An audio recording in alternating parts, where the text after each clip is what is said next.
they said we needed to triple the Border Patrol. Or now they're going to say we need to quadruple the Border Patrol. Or they'll want a higher fence. Maybe they'll need a moat. Maybe they'll want alligators in the moat. They'll never be satisfied.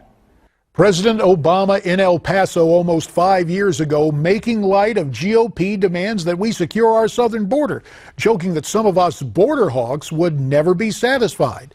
But you will not be satisfied when you hear what the president has planned to disrupt another important form of security, national security.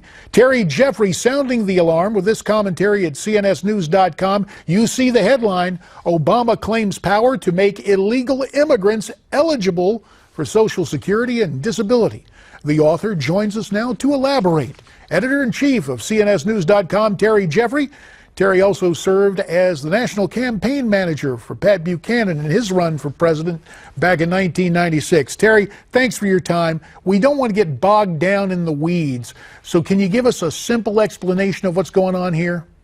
Yeah, very simply, JD, the Solicitor General of the United States has told the Supreme Court in the briefing paper he put in the case of U.S. v. Texas, which the court will hear a week from Monday, that the executive, the president, has the power to grant, quote-unquote, lawful presence to millions of illegal aliens in the United States, and therefore to make them eligible for Social Security, Medicare, and disability. That is an argument formally in writing being made in the U.S. Supreme Court right now by Barack Obama's Solicitor General. So, and this Solicitor General is claiming with a straight face, in essence, prosecutorial discretion? Yes. They're saying they admit that the president doesn't have the legal power to simply take an illegal alien and make them into a legal permanent resident of the United States. So what they're saying they're doing is they don't have the resources to actually enforce the immigration law against these more than 4 million people. And so while they're here, they're going to give them lawful presence, they call it. And under lawful presence, they're going to give them work authorization. And when they give them work authorization, that's going to make them eligible for Social Security, disability, and Medicare. That's literally the argument that Barack Obama, through his Solicitor General, is making at this very moment in the United States Supreme Court. Now, the counter argument, as I understand it, or at least some of the questions coming out, have to do with another clause in the Constitution, the Take Care Clause. Can you explain that briefly?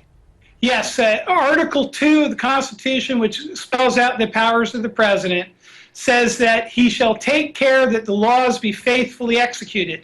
And of course, when Barack Obama took office, he took an oath to uphold the Constitution, including that provision of it.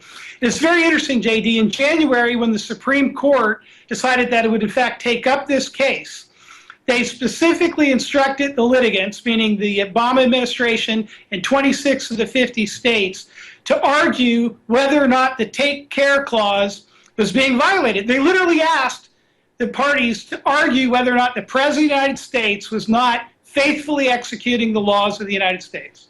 Now, let's take a look at the court in its current composition, the death of Antonin Scalia.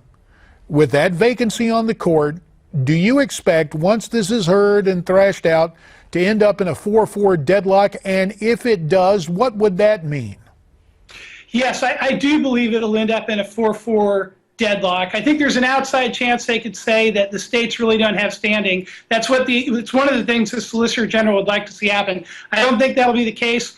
There'll be a 4-4 tie probably, and that means that the appeals court ruling stands. And in this case, the good news is that the U.S. Court of Appeals for the Fifth Circuit ruled in favor of Texas on an injunction. So that has held in place or stopped the president's unilateral amnesty policy. That's wonderful news, but you know the problem with this president. He seems to ignore the Congress. You just wonder if he's going to ignore the Supreme Court. Terry Jeffrey, we thank you for your time. You heard what Terry had to say about this. What about this raid on Social Security, courtesy of illegals? Send your comments to me at newsmaxtv.com/comments or on Twitter, where our handle is at Newsmax Prime. And when we come back, the Democrat dust-up between Hillary and Bernie. Our panel will discuss it.